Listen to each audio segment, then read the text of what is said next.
Hey, shalom to the hopeful elect. First and foremost, I'd like to give all honor, praises, and glory to Yahweh, Bahashim, Yahweh Shai, Bahashim Rachakwadash. Double honors to the apostles, bishops, and elders at Great Millstone who teach the truth and rule well. This is Brother Yatab Allah coming back from the GMS SF Bay Area camp. And I just got a quick lesson today. All right, Lord's will is edifying. Just going into charity. All right, brotherly love. And, it's a land back off the lesson that the elder Muwatazak did in LA, going into conduct, how to treat brothers. Hey, because now more than ever, it's important to have, that good reports, especially with Yahweh Hashem Shai. He sees everything. All right. He sees what we do in our day to day. He sees what we do when we're with brothers, without brothers. He sees everything. So it's especially, our relationship with bros, how we're treating bros, And again, we're heading into dire times. We're heading into Jacob's trouble. We're heading into persecution. So we're approaching the times where we may not be with brothers. All right? We'll be on our own. Running. Who knows? The Lord knows. And then now, what was your last relationship with your brothers? All right? When you were with them. Were you treating them like shit? All right? Were you treating them like like one of your side pieces? Okay? Or were you there? Were you, trying to get with them, trying to, build, trying to edify, trying to exhort? Okay? When your brother was in a bind, or, when he was needed something, some money, some food, were you there for him? The Lord sees all these things. And this is what we're here. This is what we're about. We're a body. All right? And the body has to make sure every piece is fit together and every piece is functioning. All right? Every piece is healthy. That's what we're here to do. Okay? Now, let me start with this. This is Hebrews 10. And I'll start at verse 23. It says, "Let us hold fast the profession of our faith without wavering, for he is faithful that promised." Okay? We have to lock in. It says, "And let us consider one another to provoke unto love and to good works." All right, this is what we're here to do. Rebuke is necessary, counsel is necessary, but also being with brethren. Just hitting brothers up, having a conversation. Breaking bread with brethren. Of course, doing the work with bros. When the scriptures say, "When two or three are gathered, there I am in the midst." Hitting lessons. But what happens when you get with bros, especially not just a camp day, but even camp days too. But when you get with brethren, what do? You break bread, and of course scriptures come out, edification. It's always talking about the kingdom, talking about prophecy, all right, talking about what's going on in the world to edify. It's like a recharge, So we have to provoke unto love and to good works. And again, verse 25 says, "Not forsaking the assembly of ourselves together, as the manner of some is." So we can't forsake getting together. All right? We can't forsake the brotherhood. It says, "But exhorting one another, and so much more as you see the day approaching." And so much more as you see the day approaching. So we want to get into that habit, of being with brethren. Hey, again, the body, specifically the bros, they know what's going on. We're the only ones going through this thing. All right, we're the only ones catching hell, so to speak, understanding the truth. We're the only ones who know about the spiritual warfare, the spiritual battle. So when you're able to get with bros, it's like, you get to ease the tension, you get to relax a little bit. All right, you're around like-minded individuals, and again, you're being edified, you're growing. All right. Now it says, verse 25 again, it says, "Not forsaking the assembly of ourselves together, as the manner of some is, but exhorting one another, and so much the more as you see the day approaching." So again, we're coming into dire times. All right, we're coming into Jacob's trouble. We're coming into persecution, where we might not be able to be with bros. Okay? Now, what was that last relationship with brethren? What were you doing? Were you trying to further the body? Were you trying to help your brethren? Or were you being a demon? Okay, because we have examples right now, and the elder Muatazak went into it in his lesson. You have examples of what men are doing to the body. And here it is. These are men called and Lord's will, chosen to be joint heirs with the Yahushua, and you're treating them like shit. That's not something that you want on your record. Okay? I remember the elder of our camp, the Elder Quanawaf, he went into a lesson a while back going into your report and having a good report with the world. But even more so, having a good report with Yahweh Bashim Yahushai. All right? Now, part of that report, part of having a good report is what your works here in this time are. And especially treating the bros. All right? Hebrews 13:1, it says, let brotherly love continue. All right? Straight to the point. Let brotherly love continue. All right? Matthew 22 and verse 34, it says, but when the Pharisees had heard that he had put the Sadducees to silence, they were gathered together. Then one of them, which was a lawyer, asked him a question, tempting him, saying, Master, which is the great commandment in the law? Yahushua said unto him, thou shalt love the Lord thy power, Yahweh, Bahashim Yahushua, with all thy heart, and with all thy soul, and with all thy mind. That's the greatest commandment. Okay, to love Yahweh Bahashim Yahushua with all our heart, all our soul, and all our mind. All right? Now, this is the first and great commandment. Verse 38. Verse 39 says, and the second is like unto it. Thou shalt love thy neighbor as thyself. All right? And on these two commandments hang all the law and all the prophets. All right? If you love the Father, you love your brother, everything else comes into play. Okay? Because if you love the Lord, you're going to keep the commandments. If you love your brother, you're going to do everything to exhort him, to rebuke him, to counsel. All right? To make sure that we're good. All right? But that's the second greatest commandment, is to love thy neighbor as thyself. All right? And our neighbors are our brethren. All right? Those who are doing this work. All right? This is 1 Corinthians chapter 13. And Salak, give me a second real quick. Salakia. All right. This is 1 Corinthians 13:1. And the title of this heading is The Excellence of Love. And it says, though I speak with tongues of men and of angels and have not charity. Now, let's look into that word charity, because we're talking about brotherly love, right? Now, what is the definition of charity? G26, agape. All right? And the definitions are affection, goodwill, love, benevolence, brotherly love. All right? We read that in Hebrews, let brotherly love continue. The second greatest commandment is to love thy neighbor, which is your brother. All right? And the second definition is love feast. All right? Hey, majority of the times when we get with brethren, what do we do? We break bread. All right? We eat. Okay? It's all part of it. All right? But it says, though I speak with tongues of men and of angels and have not charity, I am become a sounding brass or a tinkling cymbal. All right? So, yeah, we can speak the words of truth. We can have knowledge.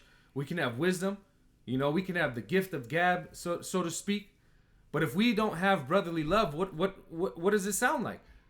A sounding brass or a tinkling cymbal, which is, basically, like if you ever listen to like heavy metal, all right, it's just stuff that that does not sound good, all right, or just instruments being banged on, all right. It's not a good melody, all right. Even though you might be speaking truth, but are you living it? All right. Are you having that brotherly love? Because we have accounts right now, examples of men who can teach the truth. They can be on point with doctrine, but they can treat the body and the brethren like shit. All right. And that's not what we're here to do. That's not what Yahweh Shem Shai is pleased in. Okay. It says, though I have the gift of prophecy and understand all mysteries and all knowledge, and though I have all faith, so that I can remove mountains and have not charity, I am nothing. All right? Nothing. We are nothing. Even though we could do all these things, if we don't have that brotherly love, we are nothing. Everything else doesn't matter when it compares to having brotherly love or not. Because if you don't have it and you're treating the body like shit, what's going to happen? The Lord is going to spew you out. It says, and though I bestow all my goods to feed the poor, and though I give my body to be burned, and have not charity, it profiteth me nothing. Okay, the brotherly love is the second greatest commandment. Okay? And this is heavily emphasized in the scriptures for a reason. All right? We're building something here. Okay? We're rebuilding the tabernacle, what the Lord is, okay? And we're being those pieces put into place. All right? And we have to make sure everything is sound. All right? We have the foundation. The foundation is Yahushai. Okay? Now, to build on that, look at what Yahushai did. All right? And we want to be strong. We want to be a building that cannot fall. And it starts here. All right? Now, we have to make sure all those other parts of the building are firm. Okay? And that is brotherly love. All right? Making sure our brethren are good. Making sure, they got what they need. And if they're in need, helping. All right? But it says, charity suffereth long and is kind. Charity envieth not. Charity vaunteth not itself and is not puffeth up. Doeth not behave itself unseemly.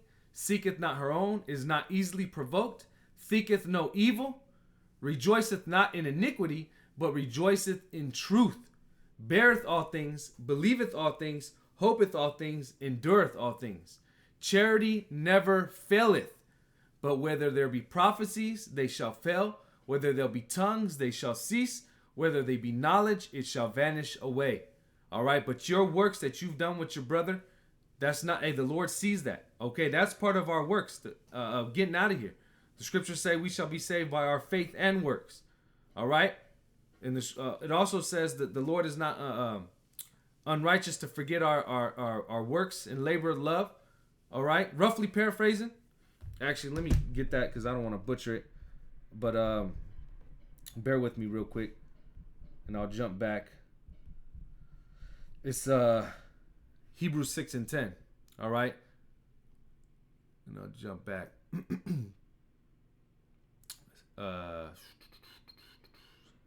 Hebrews 6 and verse 10. Because this is part of the works. All right, it says Hebrews 6 and 10. For the Most High is not unrighteous to forget your work and labor of love. All right, and what is our work? Even doing these lessons. All right, exhorting, edifying, warning. The what are we doing? We're warning the body, but also when you're with brethren. Okay, that relationship that you're having with your brethren, how you're treating your brethren. All right, that's part of the work and labor of love. It says, which you have showed toward his name, in that you have ministered to the saints and do minister. So the Lord isn't going to forget this work, all right, that we continue to do. It's not something that we've done in the past, maybe one time. Yeah, you might have gave a brother $10. All right, he needed some bus fare, and that was it. Oh, yeah, I love my brother. But then here it is, he's down and out again. The scriptures talk about that, How you just have faith, brother. No, sometimes our brothers need help. All right, sometimes the ministry needs help, and if we have it, then we give it. All right, and the Lord is not gonna forget this. All right. Jumping back, this is 1 Corinthians 13 and 8. I'll read this again. It says, charity never faileth, but whether there be prophecies, they shall fail. Whether there be tongues, they shall cease. Whether there be knowledge, it shall vanish away. All right. All these things could vanish away, but you know what doesn't? Charity. All right. Our agape, our brotherly love. All right. 1 Peter 4 and 8. It says, I'll start at verse 7. It says, but the end of all things is at hand. Yes, again, this is the hopeful year of Jacob's trouble. All right. Persecution is coming. All hell's about to break loose. We might be on famine of the word. We're not going to be out there being able to hold camp with bros. All right? We're coming into some dire times. The end is at hand. All right? It says, be ye therefore sober and watch unto prayer. And above all things, have fervent charity among yourselves. Fervent. All right? Let's get that word fervent. Fervent. Ectenes. Strong's G 1618. Ectenes. It says stretched out, metaphor, intent, earnestly, assiduously, And you go down to the Strong's definitions, intent without ceasing. All right? Fervent, on fire. Okay? We don't want that brotherly love to cease. It should be in us to want to be brotherly, want us to help our brethren. All right? But it says, and above all things have fervent charity among yourselves, for charity shall cover the multitude of sins. All right? And we need our sins covered. You know, of course, Yahushua is the ultimate sacrifice. But what are we doing? We're saved by faith and works. All right? What are we doing to show forth that we're of that number? All right? Even though we understand that it's all predestination and it's those who are chosen from the foundations of the earth. But still, the elect are going to have characteristics to show that they're of that number. All right? All right? But it says, above all these things, have fervent charity among yourselves, for charity shall cover the multitudes of sins. All right? And we have sins that are innumerable. Anything that can help, let's do it. All right? Now, 1 John 4:20, it says, if a man say, I love the Most High, and hateth his brother, he is a liar. You can't say you love Yahweh Bashim Al Shai and then treat your brother like shit. It doesn't work like that. It says, he is a liar. For he that loveth not his brother whom he hath seen, how can he love Yahweh Bashim Al Shai whom he hath not seen? All right? And this commandment have we from him, that he who loveth the Most High loveth his brother also. All right? They go hand in hand. You say you love Yahweh Bashim Al Shai.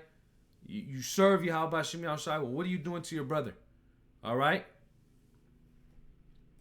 And I'll end off on this. This is Matthew 5:21. And the heading is personal relationships. All right?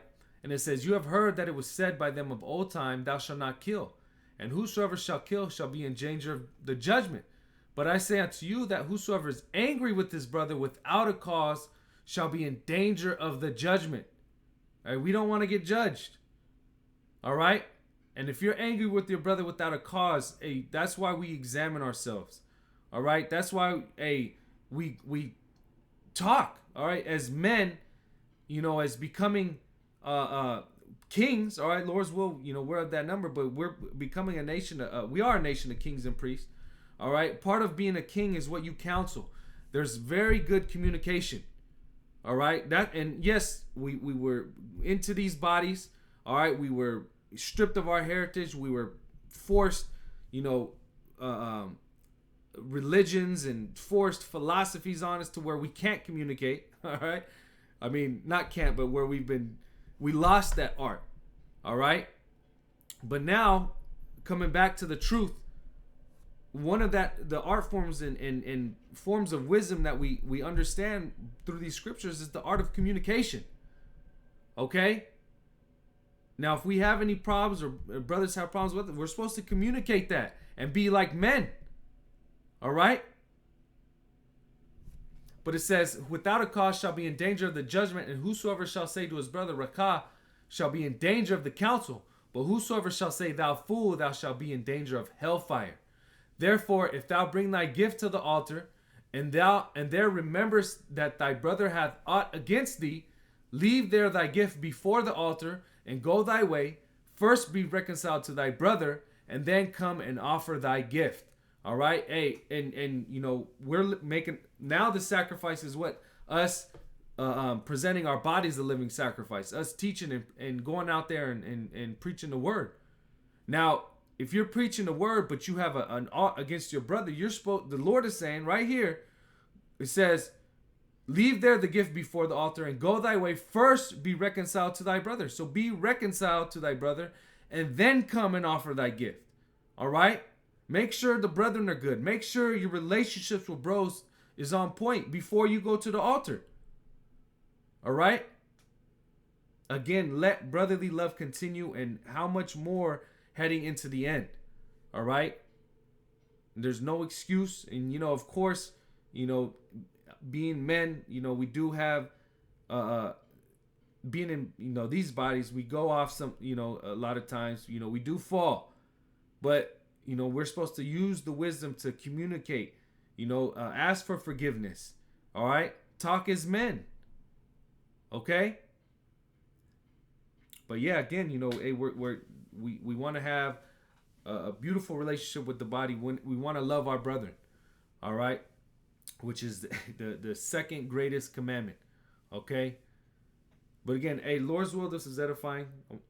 I want to give all honor, praises, and glory to Yahweh, Bahashem, Yahweh Shai, Bahashem Rachak. Double honors to the apostles, bishops, and elders, a great millstone. Shalom to the elect, and Abba Baba.